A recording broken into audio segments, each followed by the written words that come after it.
दोस्तों, महात्मा बुद्ध कहते हैं कि मन ही सब कुछ है। आप जो सोचते हैं वही बनते हैं। इसलिए आपका सबसे बड़ा दुश्मन भी आपको उतना नुकसान नहीं पहुंचा सकता जितना कि आपके मन के ये अनियंत्रित विचार पहुंचा सकते हैं। महात्मा बुद्ध कहते हैं, अपने भीतर ध्यान से देखो। हमारे भीतर जो विचार चल रहे हैं वही विचार शब्द बनते हैं और शब्द कर्म के रूप में प्रकट होते हैं। बार बार दोहराने पर कर्म बर्ताव में बदलता है और धीरे धीरे समय के साथ बर्ताव चरित्र में परिवर्तित हो जाता है और यही चरित्र हमारे भाग्य का निर्माण भी करता है। इसलिए हमें हमेशा अपने विचारों के प्रति सजग होना बहुत आवश्यक है। हमें जागरूक होना बहुत आवश्यक है। हमें यह जानना जरूरी है कि हमारे मन में किस प्रकार के विचार आ रहे हैं। आगे महात्मा बुद्ध कहते हैं कि कमजोरी हमेशा छोटे विचार से शुरू होती है। यह एक बीज के रूप में होती है और यदि इस बीज को नष्ट ना किया जाए तो यह छोटा सा विचार बहुत जल्द ही एक विशाल वृक्ष का रूप ले लेता है और हमारी बुद्धि की सोचने और समझने की क्षमता को पूरी तरह से नष्ट कर देता है। आइए इसे कहानी के माध्यम से समझते हैं। रामू एक 24 साल का युवक था जो शहर के सबसे बड़े सेठ के यहां नौकरी करता था। माता पिता का साया उसके सिर से बचपन में ही उठ गया था। जीवन कठिन था लेकिन मेहनत उसकी आदत थी। हर दिन सुबह काम पर जाता, शाम को लौटकर खाना बनाता, खाता और सो जाता। एक दिन काम से लौटते समय उसने देखा कि एक बूढ़ा साधु 3 भारी गठरियां पीठ पर लादे थके हारे रास्ते पर बढ़ रहा था। उसकी उम्र 70 से ऊपर रही होगी और सफर की थकान उसके चेहरे पर साफ झलक रही थी। जैसे ही वह पास पहुंचा, साधु ने कराहते हुए कहा, बेटा, क्या तुम मेरी मदद कर सकते हो? यह गठरियां बहुत भारी हैं और मेरी हड्डियां अब साथ नहीं दे रही। अगर तुम इनमें से एक गठरी गांव तक पहुंचा दोगे तो मैं तुम्हें 3 स्वर्ण मुद्राएं दूंगा। रामू ने बिना देर किए कहा, कोई बात नहीं बाबा, मैं आपकी मदद करने के लिए तैयार हूं। कहिए आपको कहां जाना है? ऐसा कहकर रामू ने साधु का पहली गठरी उठा लिया और अपने कंधे पर ले लिया। तभी रामू को यह एहसास हुआ कि यह गठरी तो सचमुच बहुत भारी है। रास्ते में चलते हुए रामू ने साधु से पूछा, बाबा, इसमें ऐसा क्या है जो इतना भारी लग रहा है? साधु ने धीमे स्वर में कहा, बेटा, इसमें तांबे के सिक्के हैं। रामू ने मन में सोचा, लगता है बाबा कोई व्यापारी हैं जो अपना धन लेकर सफर कर रहे हैं। खैर, मुझे इससे क्या, मुझे तो बस गठरी गांव तक पहुंचानी है। कुछ दूर चलने के बाद वे एक नदी किनारे पहुंचे। साधु रुक गया और बोला, बेटा, नदी तो हमें पार करनी होगी, लेकिन मेरी हिम्मत जवाब दे रही है। अगर तुम मेरी दूसरी गठरी भी उठा लो तो मैं तुम्हें और 3 स्वर्ण मुद्राएं और दूंगा। रामू ने मुस्कुराकर कहा, बाबा, मैं बिना स्वर्ण मुद्राओं के भी आपकी मदद कर सकता हूं।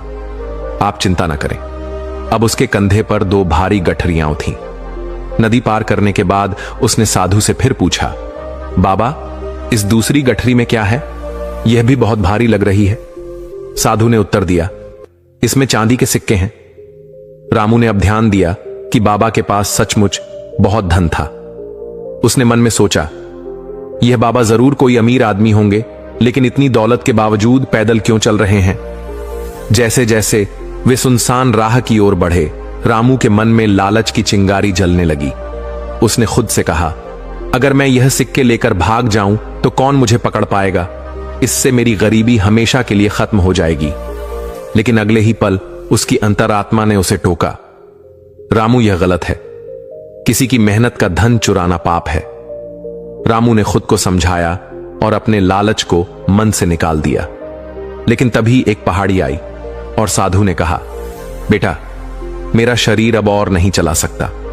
अगर तुम मेरी तीसरी गठरी भी उठा लो तो मैं तुम्हें 3 और स्वर्ण मुद्राएं दूंगा, पर याद रखना, इसे खोलना मत। रामू ने सोचा, बाबा आखिर इसमें क्या छिपा रहे हैं? लेकिन उसने कुछ नहीं पूछा और गठरी उठा ली।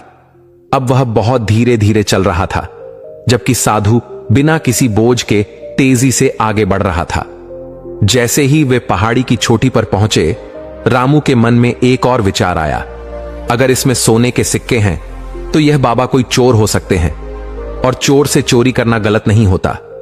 वह तेजी से आगे बढ़ने लगा और जैसे ही ढलान आई वह गठरियां लेकर भाग निकला।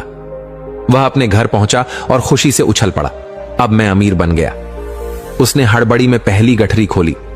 अरे ये क्या? उसमें जंग लगे लोहे के सिक्के हैं, ये कैसे हो सकता है? उसने दूसरी गठरी खोली, वहां भी वही हाल था। अब तो तीसरी गठरी में जरूर सोना होगा। लेकिन जब उसने उसे भी खोला तो वहां भी सिर्फ लोहे के पुराने सिक्के थे। गुस्से और हैरानी में उसकी नजर गठरी में पड़े एक पत्र पर पड़ी। कांपते हाथों से उसने पत्र खोला और पढ़ा। यह पूरा नाटक एक ईमानदार व्यक्ति की खोज के लिए था। मैं इस राज्य का राजा हूं और मेरी कोई संतान नहीं है।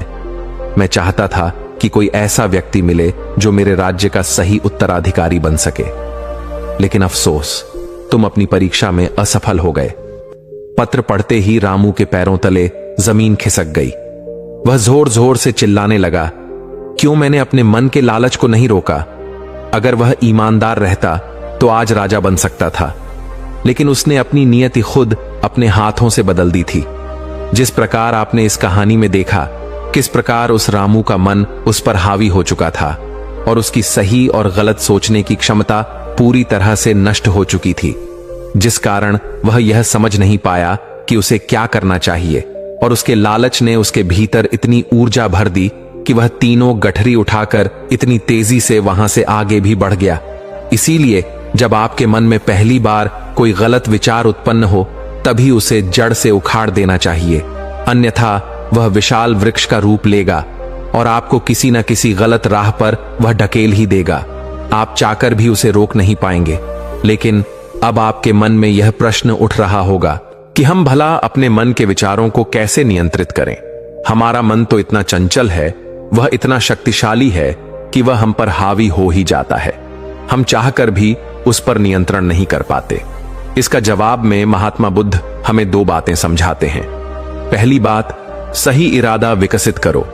कई बार आपने देखा होगा कि आपके मन में कुछ और होता है, किंतु आप कहते कुछ और है, क्योंकि आपके मन के भीतर जो कुछ बसा है वही आपके मुख से बाहर भी निकल रहा है। लेकिन जब हमसे वह गलती हो जाती है तो उसके बाद हमारा मस्तिष्क अच्छी तरह से काम करना शुरू कर देता है। हमारे सोचने और समझने की क्षमता एक बार फिर से जागृत हो जाती है, और ऐसी अवस्था में हमें यह एहसास होता है कि हमसे गलती हो गई है, और फिर हमारा मन दुखी हो जाता है। हमारा मन अफसोस से भर जाता है, और इस भारीपन और दुख से बचने के लिए महात्मा बुद्ध हमें सही इरादा विकसित करने के लिए कहते हैं। इसके लिए जब भी आप कोई कार्य करने जा रहे हो तो सबसे पहले आपको यह खुद से पूछना चाहिए कि जो कुछ भी मैं करने जा रहा हूं, इसके पीछे मेरा इरादा क्या है? क्या मैं दूसरों को दुख पहुंचाना चाहता हूं, या दूसरों को नीचा दिखाने जा रहा हूं, या मुझे खुद को ऊपर उठाना है? खुद से सवाल कीजिए, खुद को जागृत कीजिए। जब आप इरादों के प्रति सचेत होने लगेंगे